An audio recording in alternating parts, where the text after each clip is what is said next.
So today we're going to talk about how to keep a positive account balance.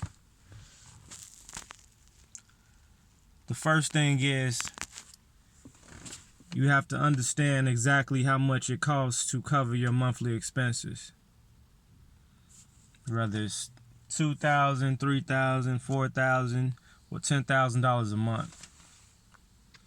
You have to really understand how much it actually costs for you to survive and take care of your bills and everything else of that nature. Sun is beaming.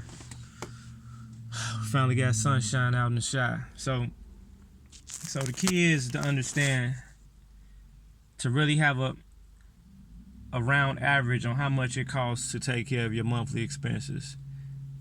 And this is your monthly bills on top of any extras, for any bad habits that we sponsor on a monthly basis. We all have them, and a bad habit can be just overspending at the grocery store. You know what I'm saying?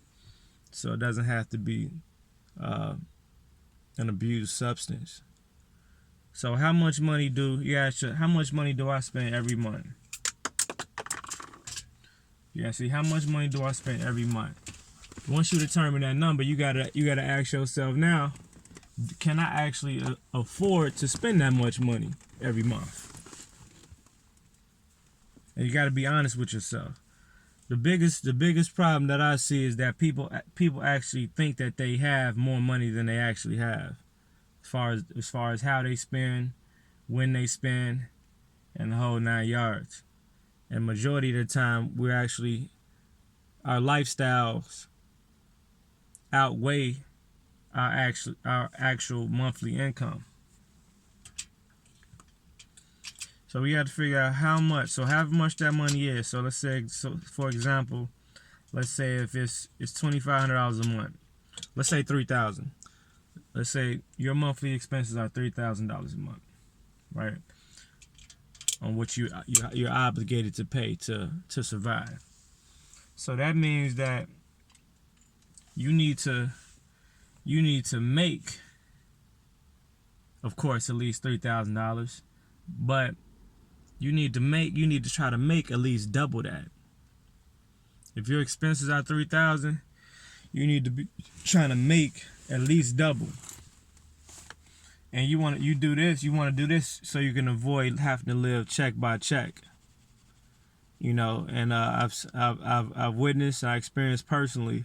It doesn't matter if you're getting paid weekly or bi-weekly or monthly. The cycle still continues if many people still living check by check. Once they get that check for the week, they get accustomed. Because what happens is a person gets comfortable and accustomed to receiving a certain amount of money per week, bi-weekly, or monthly. So whatever that is, whatever cycle you're on, you get accustomed and comfortable with that particular payout. So what happens is, you end up having whatever you need to pay your bills, barely, but everything else you end up spending. And you spend it because of the confidence that you're gonna get paid. You're gonna get paid again next week. Or you're gonna get paid again this week, or you're gonna get paid again on the 15th.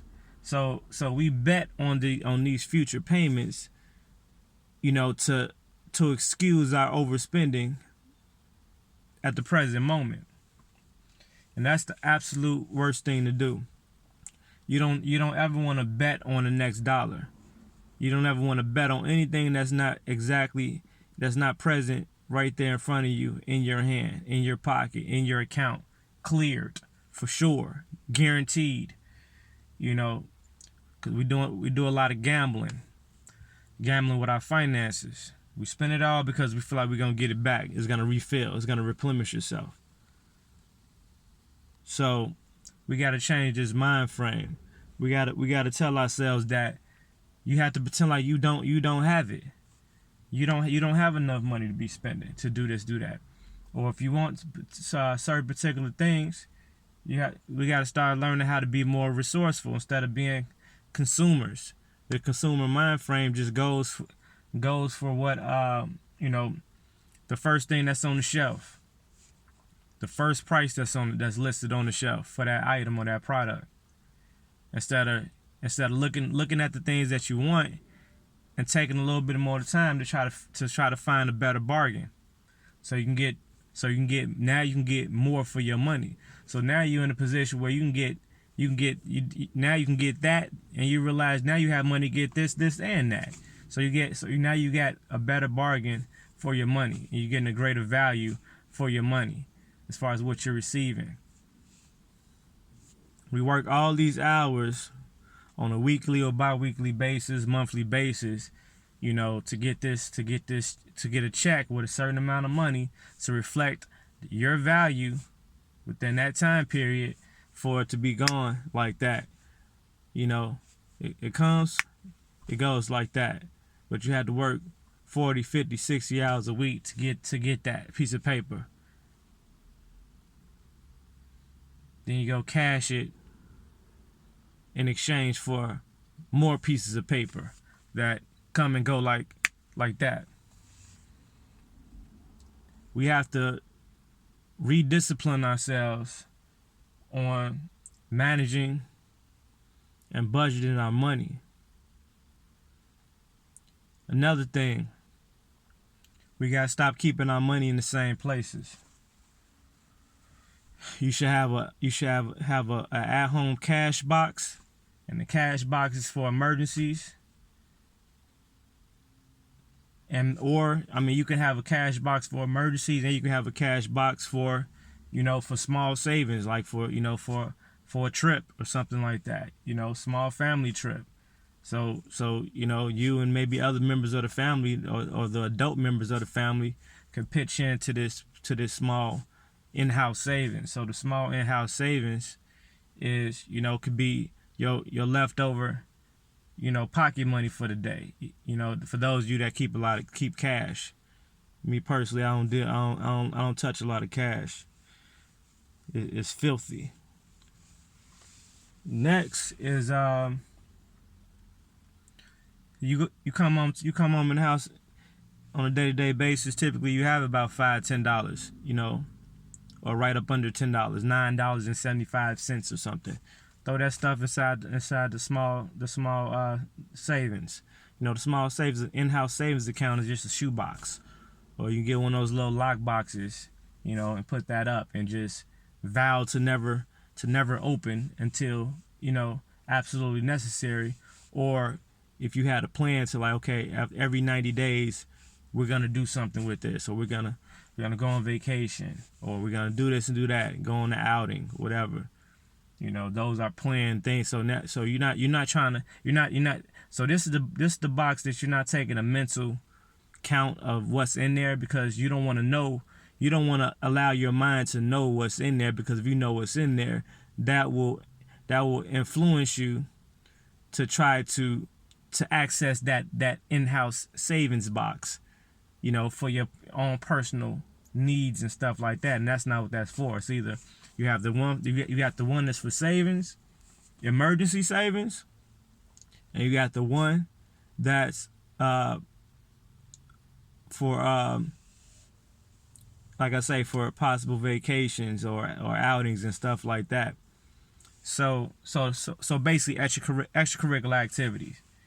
Now, as far as your emergency savings box, your in-house emergency savings box, that should have, your goal is to have your minimum in there, meaning that you have at least 1 month's rent if you're renting, or 1 month of your mortgage if you're paying a mortgage, or basically 1 month of the roof over your head, or whatever that entails. You at least want to have that put up, inside that in-house savings box. Now, so the next thing is, now we go outside the house. Now we're talking about your accounts, your banking accounts. You want to have one personal, but you want to have at least one personal bank account, that you can easily identify. You want to have one personal bank account. That personal with that personal account is what you use to pay for all your monthly personal expenses. Everything. Everything. All your monthly personal expenses go on this card. Swipe, swipe, swipe, swipe, swipe. Now, the reason why you want to use this card and not to mix and match and mingle between other accounts you have, because you want to have other accounts too. The other accounts are savings accounts. You might have one savings account, one investment account, meaning that it's an account that you use to make your investments that you have if you have a business. This is the account you use to buy any type of business expenses. Business expenses, business investments. So that's the money you use for stuff like that. But that money is still meant to generate more money. That's the purpose of that money being there. So you still only spending money on things that's actually giving you a return.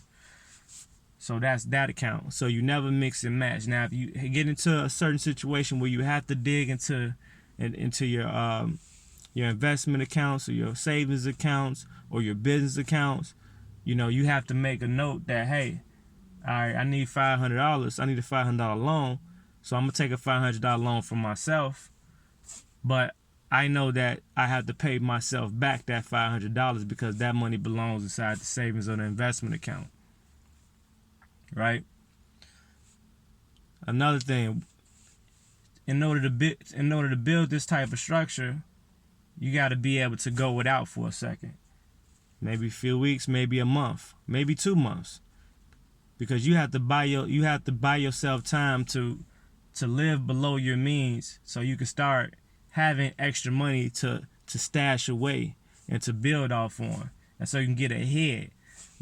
We get into a comfortable with making enough money just to be able to pay the bills for that month. And then you go to work and you continue the same thing. So now you're putting yourself in a position where you always have to go to work. You can never afford not to show up and not to do this and not to do that. So now you're in a position. So now your time is being owned by something else outside of you. Now you can't freely do what you want to do whenever you want to do it because you owe somebody else. You owe somebody else your time in order for you to be able to survive. That's absolute wrong type of life to live. So we got to be real disciplined and tight on ourselves as far as how we spend money. It's not about the funny thing is the majority of people are tight when it comes to spending some money on something that they need to spend some money on or invest money in to be able to give them the things that they want and put them in a position that they want to be at in life. But those are the things that people like, I don't know how much this, I don't think I can afford that. And they talk about what they can and can't afford. But yet, you look at them, or you look at them on Instagram and Facebook and shit like that. Motherfuckers be talking comfortable as hell. Comfortable as hell.